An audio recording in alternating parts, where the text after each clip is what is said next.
I'd like to ask you some questions about the zero COVID or elimination strategy, which we've touched on already. You say in your statement, I was of the view that zero COVID in the period before a vaccine was available was an aim worth striving for. I knew that our circumstances, particularly if the rest of the UK was not following suit, meant it was unlikely to be completely achievable for any sustained period of time. Was there a zero COVID policy in the Scottish Government in the summer of 2020?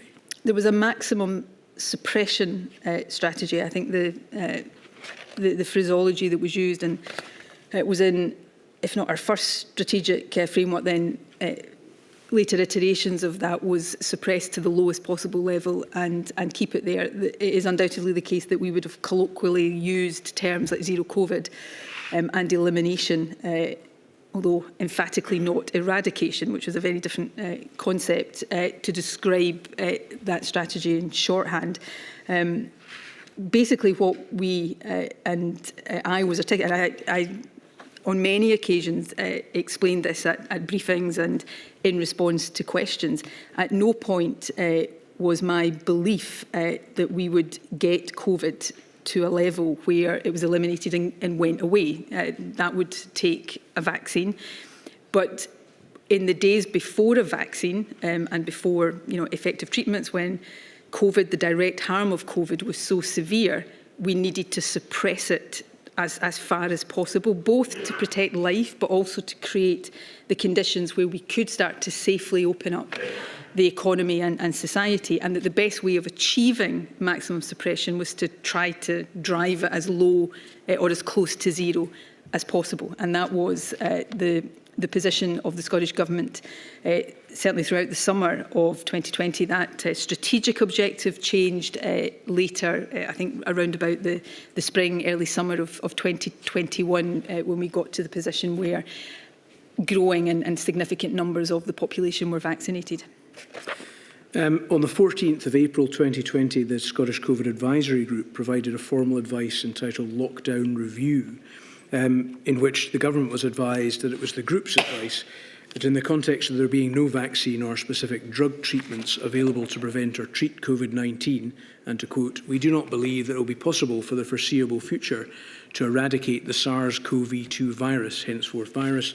We need to find ways of living with the virus as best as possible, which includes protecting the NHS and social care capacity to care for citizens.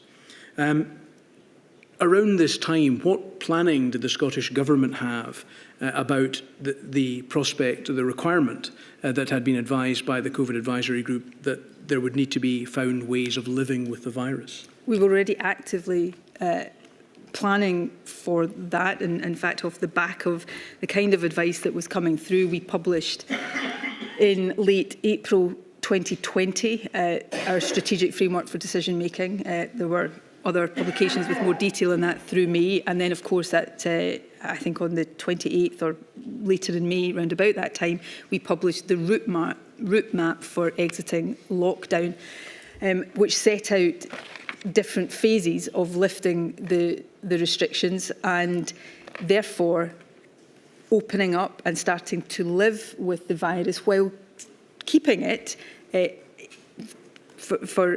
use an expression for shorthand, as under control as we could.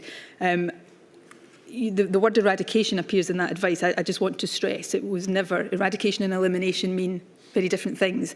In preparation for today, I came across the way I articulated the elimination strategy in a briefing, I think in June 2020, where I say explicitly, elimination is not eradication. It is about getting the virus to the lowest levels you can, which doesn't mean it has gone away and doesn't mean it won't rise again, but it gives us more confidence that we can keep it under control with surveillance, testing and contact tracing, and with targeted measures as opposed to blanket lockdowns. That's what was meant by it. It was a way of, all through this, we got it, including from the COVID Advisory Group and certainly from SAGE. As we came out of lockdown, we had to come out of it in a way that avoided the R number going above 1 again. And people will recall references across all the governments at the time to how much headroom we had, and therefore we had to open up in a phased way. And that's what we were trying to do. Open up, learn to live with the virus, but keep it under control so that it didn't take off again and start overwhelming us in the way that it had in previous, in the early stages. That was a very difficult balance to strike. It involved lots of judgments about what could open, what had to stay closed, what the phasing of that was, but that's what we were trying to achieve. Can I just check that we've got the note correct, because that is what I understood you to say. Did you say elimination and eradication are different things? Yes. Aren't they the same thing? No. In this sort of epidemiological, I think you will find comments from Gregor Smith and comments he's made. I came across one in a committee in the Scottish Parliament that we both appeared at. Eradication effectively means you get to a point where the disease has gone away and it's not a risk anymore.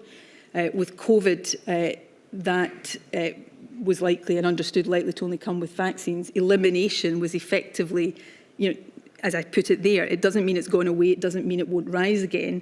You're taking measures to try to keep it at a level as close to no cases as possible, but it doesn't mean that if you lift those measures, it won't start to transmit again. So in epidemiological terms, I'm not an expert on this. Other people can explain it much better than me. But it sounds like people are playing fast and loose with the language. But well, I was trying, obviously not as successfully as I hoped to. I read out a quote there from a briefing in June 2020, where I'm obviously being asked these very questions, and I start by saying elimination is not eradication. I didn't come to that conclusion myself. That was the expert advice. The expert advice that was being given to me. Language in this regard is, of course, important, Ms Sturgeon, isn't it? Very much so, and I always tried to be as precise as I could in my language, hence explanations like that. I am not suggesting for a second I always succeeded. Because the language of zero COVID and elimination or eradication permeated the public's understanding of what the objective was, didn't it? In that we were trying to get to a point where we were suppressing the virus as much as possible. But the word suppression wasn't the word that was generally used by the Scottish Government at this time, was it? I believe, and it's my opinion, and others will take a different view, I think the level of understanding of the public at that time was very sophisticated, and I think there was an understanding of what was being talked about, what was meant. Language is really important, but sometimes, one of the things I think I was perhaps criticised for on the day of lockdown was calling it an effective lockdown.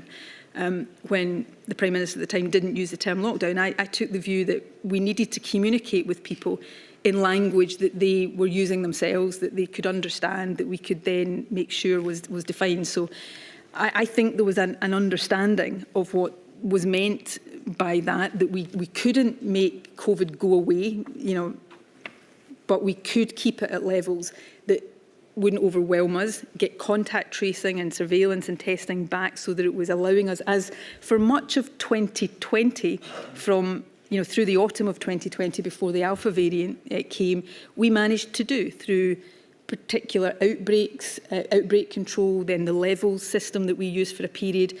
We were having a degree, not complete, but a degree of success in that, and that was only possible because we had got over the summer the virus to a sufficiently low level to allow those approaches to be successful. The language is important, Ms Sturgeon, because the language of elimination or eradication rather than maximum suppression, which is a phrase you're using just now, gave people the impression that COVID was over, didn't it? I genuinely and very firmly don't believe that was the impression at any point in Scotland over that period. To be clear, I never used the term eradication. I was at pains when asked about it to be clear I wasn't talking about eradication. But I don't believe that was the view in Scotland over well, Ms Sturgeon, do you know perfectly well that people jumped on planes to Spain and this caused the second wave? Well, we've just been talking about how we tried to, deal in a way that was cautious around travel to other countries, including Spain. some people went on holiday that summer. I think many people didn't. I think many people tried, many people wouldn't have gone on holiday at all. Many people who did stayed in Scotland and holidayed at home. Some people would have gone overseas. I genuinely don't believe that was because people thought, the majority of people thought COVID had gone away. I stood up every day and reminded people COVID hadn't gone away and wasn't going to suddenly and magically go away. And I think there was a very high degree of understanding. And I've talked earlier on about, criticism, perhaps, and I don't mean this as a criticism of them. Some of our sternest critics over this period were the airport sector, who felt that my messaging in Scotland was actually making it, was discouraging people from going on foreign holidays at a time when they thought they were being encouraged in perhaps other parts of the UK. You wanted to have the reputation, did you not, of the person who had driven COVID out of Scotland? I'd never thought I was capable of driving COVID out of Scotland. I hoped that the decisions my government would take would keep COVID at the lowest possible level so that it took the lives of fewer people, minimised the disruption to people's livelihoods and the education of children. The thing I find, I guess, forgive me, I appreciate I'm here to answer your questions, I'm not. I accept this, that there will be genuine and serious scrutiny about the content of decisions that were taken, and some of those decisions I wish I'd taken, my government had taken differently. Some, I think, were right. My motives in this were only ever about trying to do the right thing to minimise the overall harm that the virus was doing. The toll it took in Scotland, as in other parts of the UK, was far too high, so I didn't do that as successfully as I wish I had been able to. But perhaps in some ways, the measures we took had some impact. Professor Serene Diamond, the UK statistician's evidence to this inquiry, looking at the quite significant lower deaths in terms of COVID-19 on an age standardised basis in Scotland than in other parts of the UK, still far too high. We were always trying to protect people and to minimise harm in all of its forms. And the nature and the content and the substance of those decisions deserve to be scrutinised as closely as possible. It genuinely, I take it very, very personally when people question the very motives, because I know that the motives were absolutely in good faith and for the best reasons. Your